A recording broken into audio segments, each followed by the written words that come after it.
everyone. In this video today, we'll be talking about how to apply for a FHA loan and what the requirements are. Now, personally, I have done this myself and I bought my first home at 30 years old in Chicago, in the city, and it was a multifamily unit too. So I am speaking from experience. So let's get into it. So the first thing you need to do is find an FHA approved lender. Now, not all the banks, like Citibank, Chase, Bank of America, not all of these banks offer FHA loans. So you gotta find a bank that does. So that's the first step. The second thing is, in the application, it's gonna require you to fill out a lot of detailed information. And I think that's what deters a lot of people about the FHA loan process. It requires tax reports, pay stubs. You have to have continuous employment history. You got to put all your debt in there, any assets that you have, retirement funds, like everything about your financial history. You've got to upload all of that documentation. So it can take some time to do. So it's something that you should get in some type of zipped folder so that you're ready when you apply for the application. So, second thing is qualifications.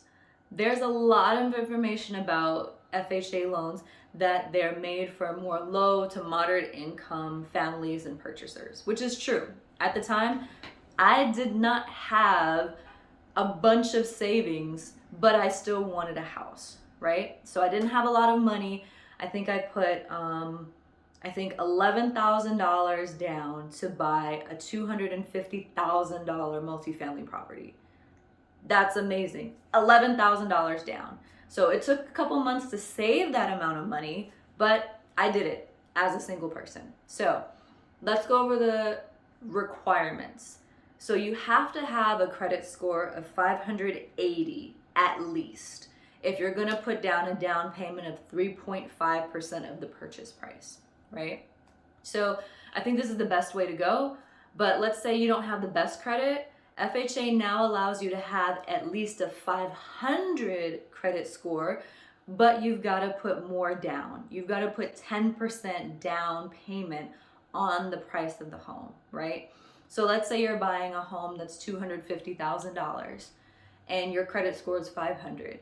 That means you got to put 10% down, which is $25,000 down on that home.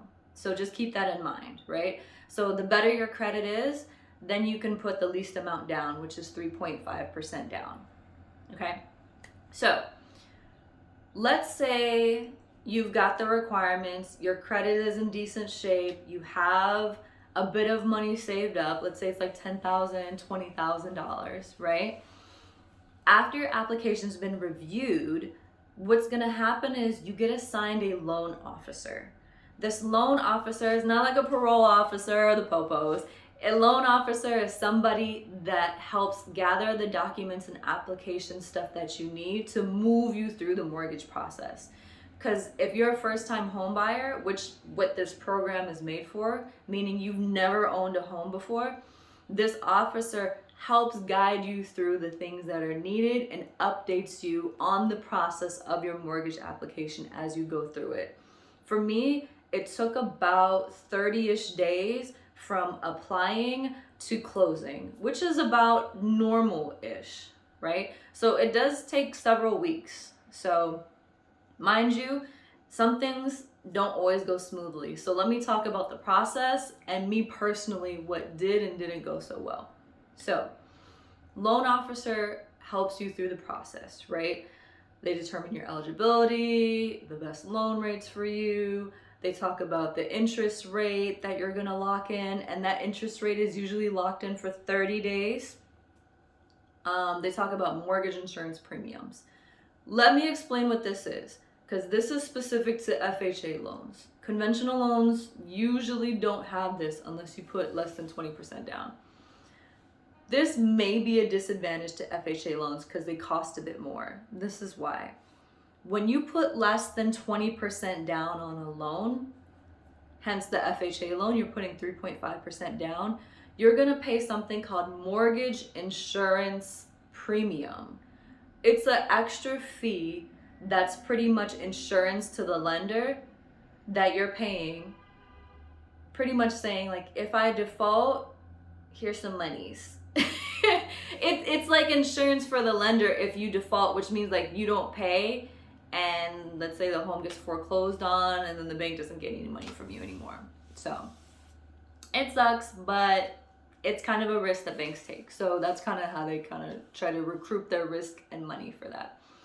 So part of the process, right? So you apply for your mortgage, you get approved, then what's next? You go home shopping with your realtor or broker, you find a home, you put in an offer, it gets accepted. Whoo! You're like, oh my goodness, I'm so excited. This is just the beginning, okay? Let's say your offer gets accepted. Then your loan officer is really gonna put in some work because they wanna close within 30 days and lock in your interest rate. So this is what's gonna happen. You have to get an appraisal and an inspection for the property, right? An appraisal pretty much means, okay, an appraiser is gonna come out, look at the property and see, okay, is it worth the value of the offer, right? So let's say you got an offer for a home at $600,000. An appraiser is gonna come out, look at the house, look at the foundation, look at the windows, and see, is it worth $600,000, right? They can say it's over, under, whatever, and you can or cannot accept it at that point, right? Let's say they appraise it at $600,000, it's good to go. Inspection is the next step, right? So then an FHA inspector, you can't use your own inspector like with other loans. An FHA inspector is gonna come in the house and really inspect the home, check the electrical sockets, do all this and do that. FHA inspectors are extremely strict, more so than any other inspectors. So expect to have a really detailed report of stuff that they have found that the house may need fixing with if it's not a new home, right? And what happens is, in those situations, they'll give you a detailed report, and then you're gonna give that, or your realtor is gonna give that to the seller's agent. The seller can either fix everything on it or fix a few things, and that's where the negotiation back and forth happens. It can be a pain. The seller can choose to fix the stuff or not choose to fix the stuff, right? But on the FHA inspection, there are critical things that have to happen, right? So in those situations, the seller will probably agree to do it, or else that deal won't go through, okay? So let's say appraisal happens, you're fine with the value. Let's say inspection happens, the seller fixes everything that they need to fix in order to move forward, right? And that can take time depending on what that is, right? So let's say everything goes as planned, and now we have closing coming, right? Once you get to closing, before that, you're gonna have to do a home buyer seminar, right? It's just an 8-hour online course, very easy to do, right? You knock that out. Then you get to closing. This is where you're going to sign all the necessary documents, and this is why it's really important to have a real estate lawyer with you to go over documents, right? So in the beginning, let's backtrack a little bit. In the beginning, you're gonna have 3 people that you work with when you buy your first home, whether FHA loan or whatever. You want a realtor that you look for properties with, and that helps sign contracts and do offers and all that kind of stuff, right? Then you have your loan officer, which is your mortgage person that you go to for everything regarding your mortgage, and they're the ones that you communicate with, and they communicate with you when they need documents, right? And then the third person is a real estate attorney, right?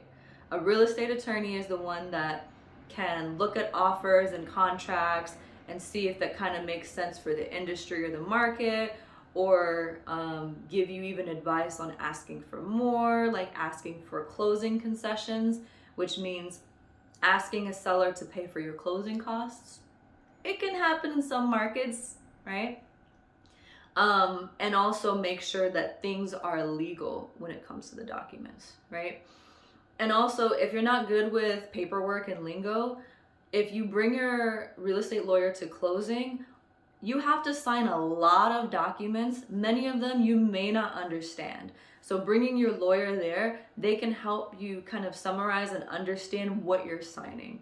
Because at the end of the day, I know it's your home, but this is a business transaction. So you got to treat it as such, right? Because this is your signature and you're going to be locked into this legally. So, closing. You sign everything, the terms of your loan, the mortgage, all that kind of stuff like that. And then you usually get keys to the property that same day, which is super, super nice. So, all in all, the FHA loan process, it's a little bit more involved than a conventional loan. But like I said, if you're low to moderate income, don't have a lot of money saved or to put down on a property, an FHA loan is a really, really great way to go if you're a first-time home buyer. And if you have those 3 people in your team to help you through the process, it's gonna make the process much easier for you, and you can count on these 3 people to get you to closing and to keys on your house. So let's review: your realtor, your loan officer for your mortgage needs, and a real estate attorney. These are 3 main people you should have when you're looking for a property via FHA loan. Okay? So thank you for watching today's video on how to apply for a FHA loan. And if you want to hear more about my story, I have a lot of personal finance videos that you can see on my channel. And I thank you for watching, and I'll see you on the next one.